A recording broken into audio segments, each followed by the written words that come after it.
everybody, India votes starting this week, and we have political parties of all hues offering you their vision for the country and its future. What do competing parties have to offer? Well, I'm going to start by looking at what India's oldest political party and the largest opposition party, the Indian National Congress, has to offer. Its manifesto was released pretty early on, one of the first to come out, perhaps on the 5th of April. What are the big ideas and what are some of the reactions that are coming to it and some of the apprehensions that are being raised?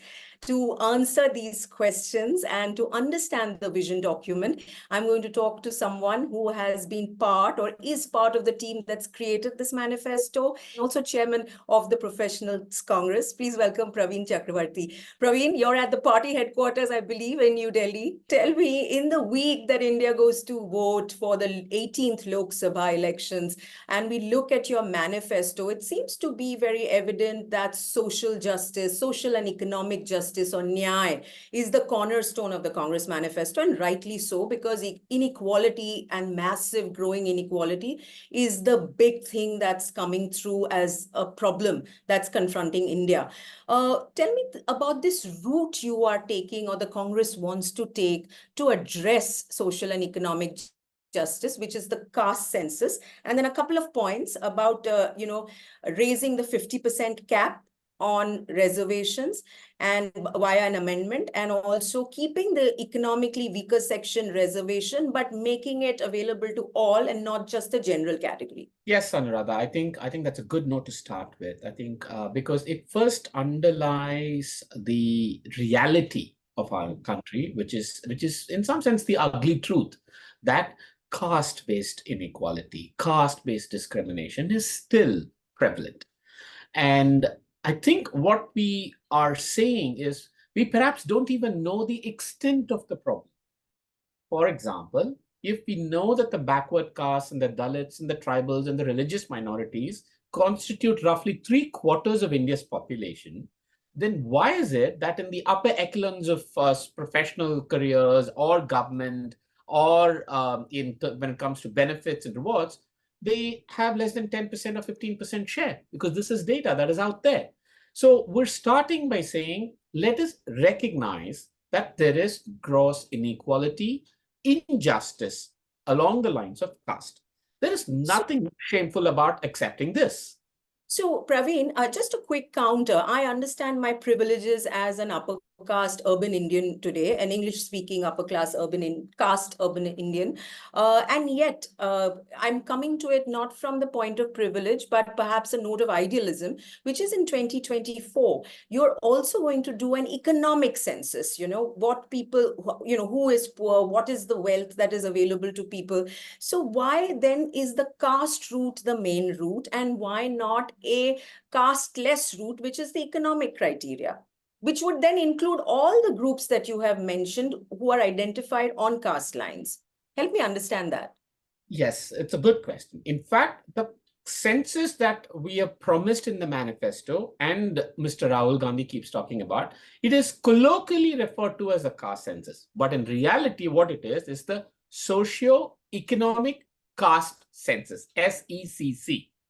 That is the technical term for it, which tells you that it is a census of everybody that will document the social status, the economic status, and their identity status. And from a data perspective, it is important to know all three. It is important to know all three. And then once we will realize what we call what is a significant factor in determining with inequality, in determining poverty. So, for example, let me ask you a question. Why is it that less than almost zero, less than 5% of the top CEOs and MDs of the top 100 listed companies in the stock exchange belong to the backward caste of Dalits or tribals? Whereas when it comes to NREGA work, which is minimal wage work, 82% of NREGA laborers are backward caste, Dalits, and tribals. This is data. These are facts. So then how can we say that caste is not a factor? It is a factor in determining outcomes, social outcomes, economic outcomes. We're not saying this is only a caste census. I want to make that very, very clear. It's a socio-economic caste census. Okay, so there is no getting away from the impact of caste in 2024 in India. That's the reality, and we need to take into account that fact to make policies, what you're saying at the Congress. That is the ugly truth of our society. Much as, you and I that are privileged, we recognize our privileges, much as we don't want to believe it, that is in reality the ugly truth. Since the manifesto has come out, some statements that Mr. Rahul Gandhi has made on the campaign trail, post these statements, which is about representation and wealth according to the size of your community and statements like that, there have been some misapprehensions that are out there in the media and some frankly alarmist sounding reactions about wealth redistribution, income redistribution, all pointing in the direction of taking from people who have and giving it to the have-nots. You want to address that head on, because I know you've said it on X, on social media, that you don't feel that these are justified comments, but I think you need to address it because it's quite rampant. I had actually not realized how rampant it was.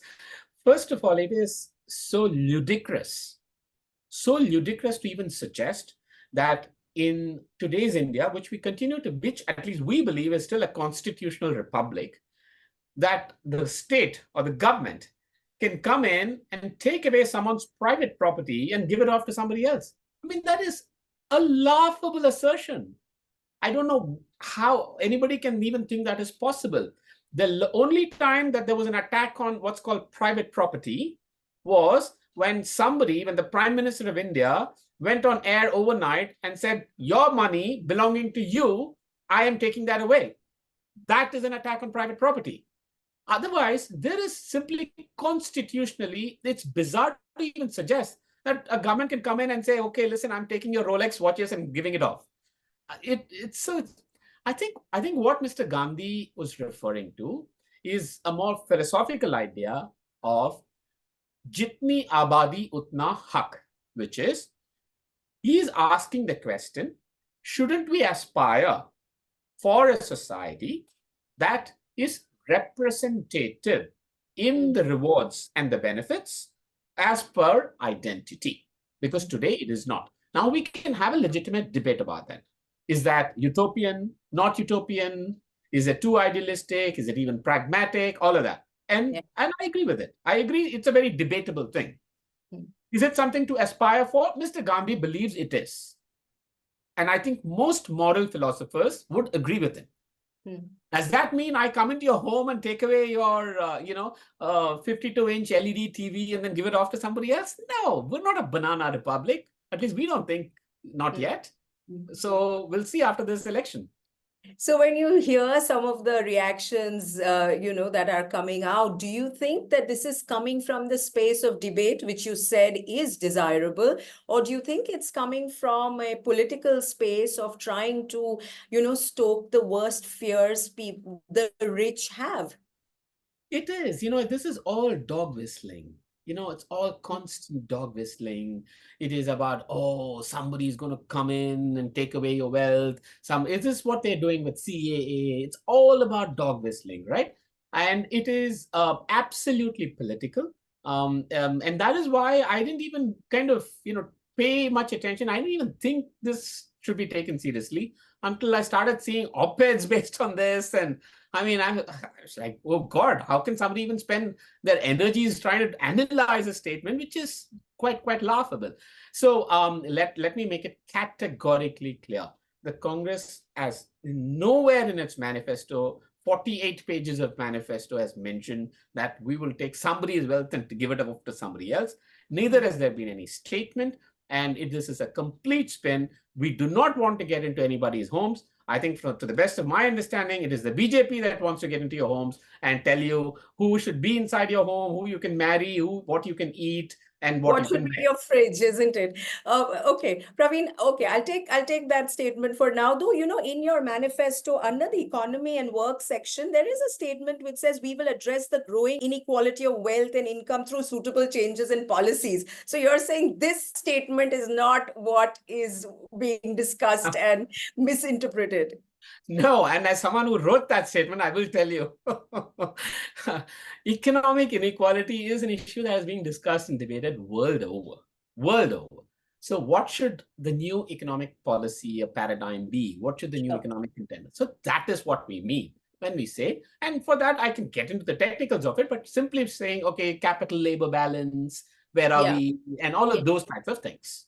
In fact, you mentioned capital labor balance, and I'm coming to that because one of the big problems that we are facing again is unemployment and berozgari, right? This is the big dilemma and a big challenge before Indians today.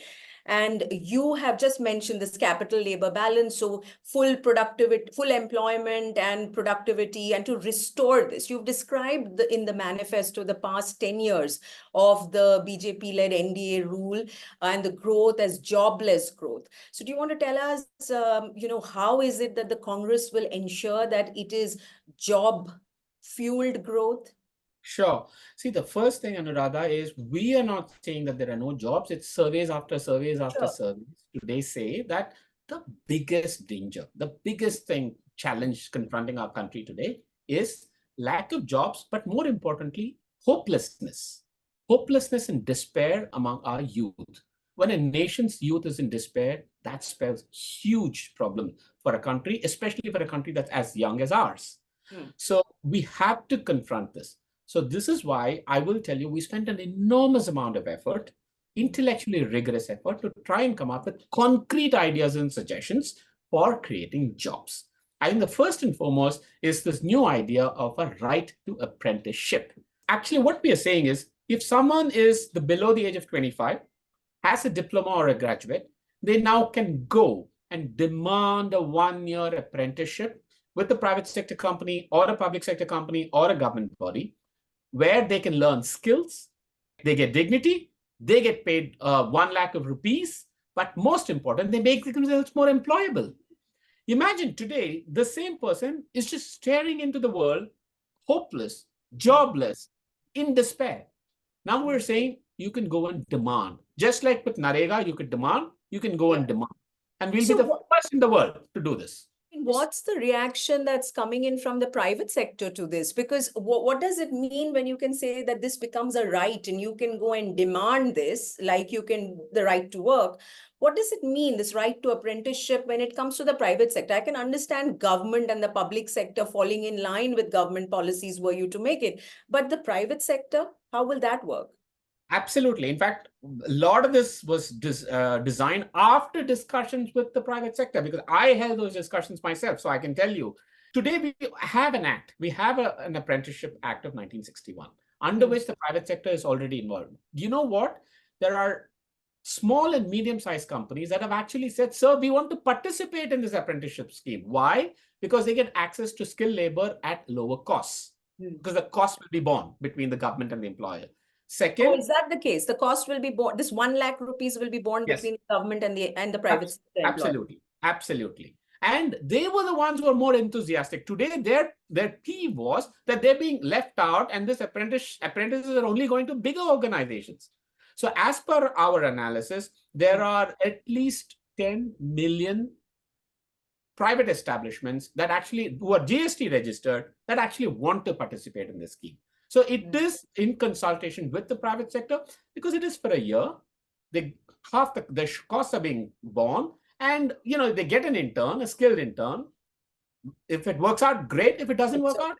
So, Praveen, let's then look at the other things, which is, how do you give manufacturing a fillip? Because that's where a maximum number of jobs are. And then something very interesting, which is the mining sector, and, trying to generate 1.5 crore jobs through that.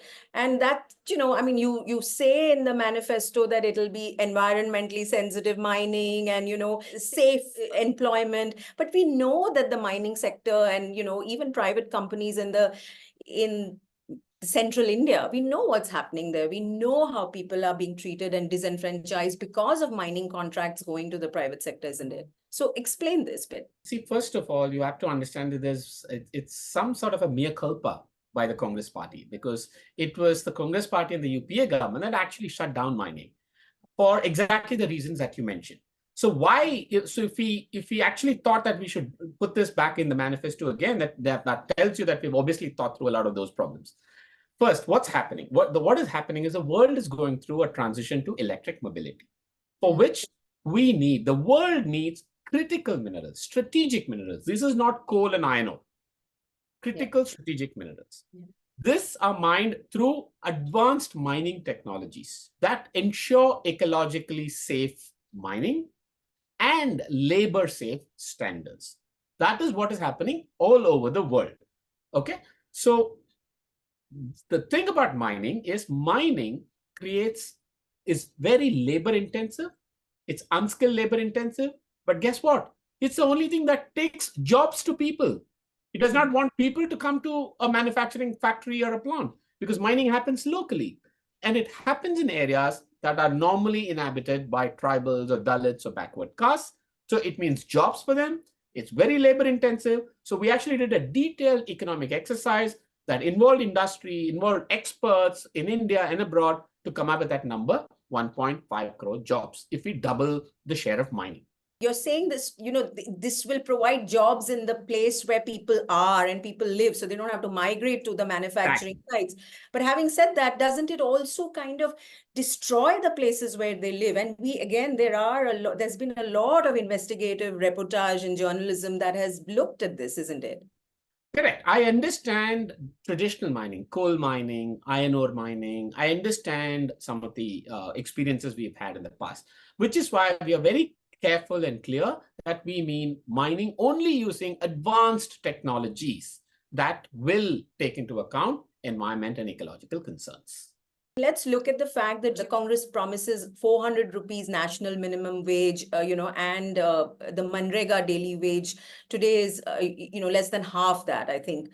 And also that from next year, India is supposed to implement the living wage as mandated by the ILO, isn't it? So give us a little bit of the thinking of this and also connect it with the plan that the Congress has to provide an urban employment guarantee scheme. And what is the demand that you see for that? Okay, see, on the minimum wage, today NREGA wages vary across states, but I think it's probably between 250 or so, 250 to 300. Okay, so, I got that wrong, yeah. So I think it is important that as inflation goes up, I think it is important to raise living standards, and hence the minimum wage has been raised to 400 rupees, and that is our promise. As regards the urban NREGA, my own expectation is we have to look at it in consonance with the right to apprenticeship in mining and all the other things for jobs. If the other schemes, programs take off and they are providing apprenticeship, then I suspect that the demand for something like an urban NREGA will be very minimal. Because again, it is only for people who have migrated, who are completely, unable to find anything else and are willing to work for bare minimum wages. My hope is that the demand for urban NREGA will be very low. At this point of time, when your other policies are obviously not there, what is the demand that you see? Is there any estimate on that? No, we don't have an estimate, accurate estimate, because it's a new program. Sure. It's always difficult to estimate a demand for a new program. But we do know that the rural demand for rural NREGA is at an all-time high. Yeah, true. Is at an all-time high. So I do agree that, in my view, as a nation, our economic objective should be to minimize demand for NREGA, be it rural or urban, because it's a natural demand. People will demand it only when they are hopeless and have nothing else to do. So we should actually strive for that goal and objective. Now there's the Mahalakshmi 1 lakh rupees, but I'm guessing this is what we saw in the 2019 manifesto also, which was the minimum income guarantee scheme, the Nunatam. My Hindi is a bit awkward. Yeah. So there's a Bengali and a Tamilian trying to speak in Hindi, but yeah, so. But yeah, so it's the same thing, right? Which is the 1 lakh rupee to every household and going into the female head of the house's account, right? You're right. It's the same concept. It's not every household. It's every poor household. Yes. Yeah. So 2019 NIA was 72,000 rupees a year. But, over 5 years with inflation and indexing, so it is now 1 lakh rupees. Let's take a look at some of the statements with regard to women. 50% reservation for women in government jobs starting 2025. Is that practical? I have no quarrel with looking at or reassessing all laws that you have through the gender lens. That's very welcome. But talk about this, the reservation in public sector jobs, half of these jobs for women. Is that practical? Will it be possible? And then, of course, the Women's Reservation Act and the fact that you all want to reinterpret that. Yes, so the 50%, you're right. The 50% reservation in government positions is an audacious step, I would say, because like you said, will it be met year one, year two? I mean, in terms of demand, so the policy will be there. The policy can be there. Will there be enough applicants? Will there be enough demand from women? Will they feel, we have to go through certain social changes for it. But I think it is important for us to signal to half the population of this country, we are open for you. And that is an important signal. Okay. In terms of women's reservation, yes, we completely dismiss the clever by half method or manner in which the current government brought in women's reservation, where they linked it to the census, and this will kick in only in 2029. We reject that, and we say, as soon as we come to power, this will be implemented. There are so many other things, but I'm just, touching on some of the broad ones and, obviously using my lens of interest, perhaps.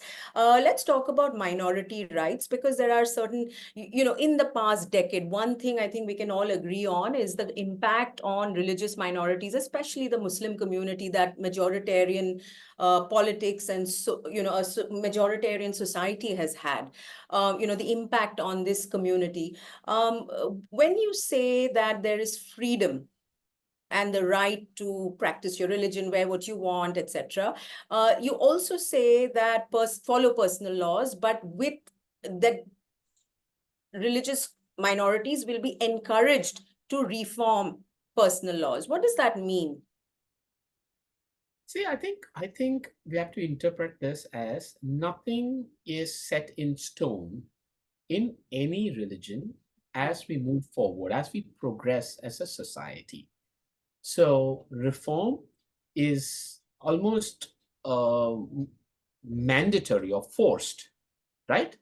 So, but then who is to decide what is reform? Who is to decide how should somebody reform? It is for that own community, be it a religious group, be it a social group, be it a caste group, be it a gender group, be it identity group. So it is for them to decide, recognize the need for reform, and decide what reforms they would embrace and not embrace. And that is why we've been careful in saying we encourage, we understand that their personal law should be reformed. They have to go through certain reforms, but it has to be done with the consent of people from those groups, not imposed by someone sitting in Delhi. And this applies to all groups. It could be anything. It could be laws concerning LGBTQ. It could be laws concerning Hindus. It could be laws concerning Sikhs. It could be laws concerning Christians. We encourage reform of personal laws. I've said it before. I don't like the term, this is my personal view, I don't like the term uniform civil code. That suggests imposition, that I'm going to impose what I think should be uniform for everyone. I think there should be something called a common civil code, which is there's some bare minimum, least common denominator that we all agree upon, for which is true of a liberal society that we should adhere to. But Praveen, is there consensus in the party about a common civil code, or is this something that is an informal, your view that you hope has buy-in with a lot of people in the party? I think the manifesto has said that they would be, we would encourage reform of personal laws. Manifesto has not said anything. This is my personal view about uniform civil code versus common civil code. Okay. You mentioned LGBTQ. I did an entire show on it. I won't go into it, but it is quite a milestone moment to have a political party have acknowledged that these rights need to be given and talk about a civil union. Though I can tell you that the community, the queer community, is disappointed that you all didn't go all the way to marriage. But anyway, it's a start and it's quite a historic moment in that sense. So I thought props. many people in the West are questioning the idea of marriage anyway, even among Exactly. So there are people in the queer community also questioning the idea of marriage and whether they need it. So I guess civil union is a good thing. And as the people would say, props to the Congress for putting that into the manifesto. Let's now go into, there is so much in this manifesto because, I mean, we're talking about India. We're talking about a country as large and complex as India and governing it. So there's environment, there are farmers, you've offered legal support to the MSP, recognizing the right to MSP. And there is, national security, foreign relations. There's so much. I'm not going there, but I think as we start. sports, persons with disabilities, we've Yes. covered all. You've covered everything. Now, my question actually, I'm very interested in this section in your manifesto, which talks about saving democracy, defending the constitution, and reversing the damage of these 10 years. You want to take a look at some of that? I'm quite interested. It's quite interesting that you've got a lot of thought that you put into judiciary and media, two institutions or two pillars of democracy that you all suggest. And there is consensus has been quite, sort of all shaken up in these 10 years, isn't it? It is, it is. I think, I mean, see, listen, now it's quite clear. It's not us who's saying it. I think everybody, we saw Financial Times call India the mother of democracy is in bad shape and those sort of things. And as an Indian, Anuradha, you and I actually should be worried and ashamed. We don't want to be called these sort of things, right? We're, if anything, we're very proud of our democracy. Democracy is not just about going out and voting. It is about institutions. It is about rule of law. It is about independence. And it is very, very clear that there have been certain laws, such as CAA and others, that have been brought in that are anti-constitutional in our view. I mean, the spirit of the Constitution, I mean. Then there are things that have been done both with the judiciary and the media where it is no longer, I mean, it is laughable to say that they are fourth pillars and those types of use such lofty words to describe the media as a fourth pillar any longer. So I think we recognize that there is a lot of damage that has been done to the fabric of constitutional republic that our founding leaders fought so hard for. And we said, and we spent a lot of time discussing this. And there was we can go on and on about which are the laws we should change and which are the laws we should repeal and all of that. But let us recognize that there's been enormous damage that has been done in terms of personal liberties, civil liberties, independence of institutions, judiciary, criminal law. I mean, I'll give you an example. For example, we say that police, state, or should be brought under the oversight of either the state assembly or parliament, because we recognize that there is weaponization of these institutions, right? So this, because we can't get into all those details, but we recognize that we have to reverse the damage, and we have committed ourselves to reversing the damage. The fact that religion has become so front and center, right, in political life, that the Ram temple and its inauguration, the celebration of the Ram temple, very direct allusions to all this, even during campaigning by the Prime Minister, by political leaders. We just saw Ram Navami being celebrated on the campaign trail. Do you see this unleashing of the majority Hindu religion's role and play in socio-political life in India? Do you see any reversal possible here? Because the majority seems to have accepted it very wholeheartedly. No, I would actually disagree, and I would challenge you there, because this is based on data that I saw by CSDS as recently, that was published in the Hindu 2 days ago, where contrary to what the media, mainstream media, would have us believe, a majority of Indians don't approve of it, do not approve of us as a majoritarian, religious majoritarian country, nor does it approve of the state of political leaders imposing religious beliefs and practices on people. I actually think the average Indian inherently, no, I know this is not a nice word to use in the current context, but I think the average Indian is secular. Mm.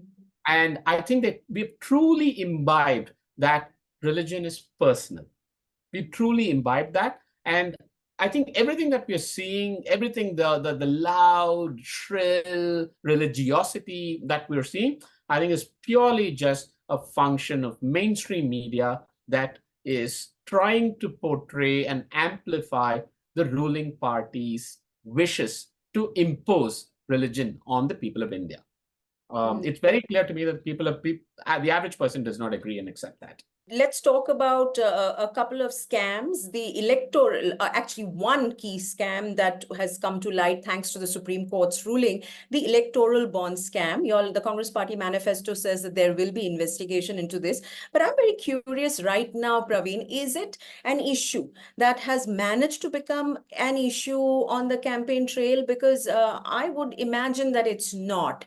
Somehow the ruling party, during which time the electoral bond scheme was introduced, and the Prime Minister in the A&I interview has also taken credit for the revelation of who's donated what after creating an opaque scheme. So do you think this is an electoral issue, like the 2G scam and all were in the UPA 2's second in the UPA 2's term? It's interesting you mentioned 2G scam and UPA2 and comparing it. And as you know, Anuradha, you were a member of the fraternity. The big difference was the media was very free and willing to talk about 2G scam. And they were, you could debate it every day. And if the media does not, so that's the only big difference. That's the only difference, but that's the most important and vital difference between the two, right? So we believe that the people of India understand that there's an unfair game that's going on. There is one party that monopolizes money through coercive and other means, and I do think that is seated. Whether they truly understand electoral bonds and who's donated what, whether they truly understand that the BJP is cornered 60% or 70% of all, may not be. But do they know that this is an unfair fight? So we don't have free and fair elections. We have free elections. We have unfair elections. And this, I think, has definitely gone down with the people. So our hope is the voters will use their freeness to vote to throw out the unfairness.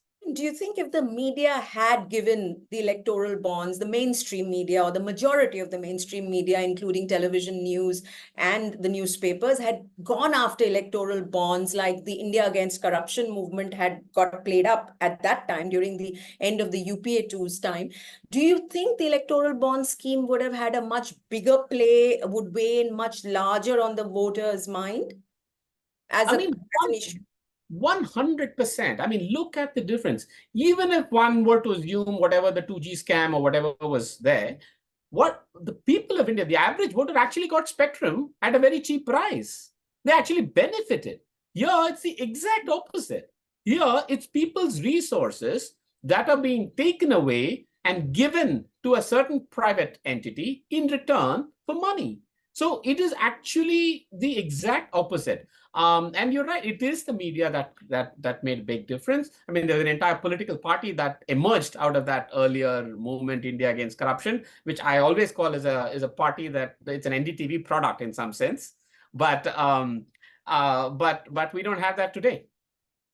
So, Praveen, as India votes this week and then right up to June 4th, which is counting day, do you see voters look at manifestos, understand them, and then go and vote? Or are there so many other things weighing in that, that have nothing to do with the real brass tacks of government and governing, come into play when voters vote? Because on the campaign trail, when you hear politicians speak, when you hear the kind of alliances that come up, all this work that has gone into your manifesto, does it matter?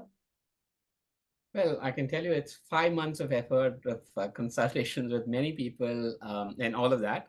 So, but I'm going to give you an honest, perhaps controversial answer, but an honest one, which is See, I think in the absence of ideas, new ideas, people then tend to view all politics and political parties and leaders the same, and then they fall for other things. Who do I like, or caste, or all sorts of other things, or who could be a likely winner, and those types of things.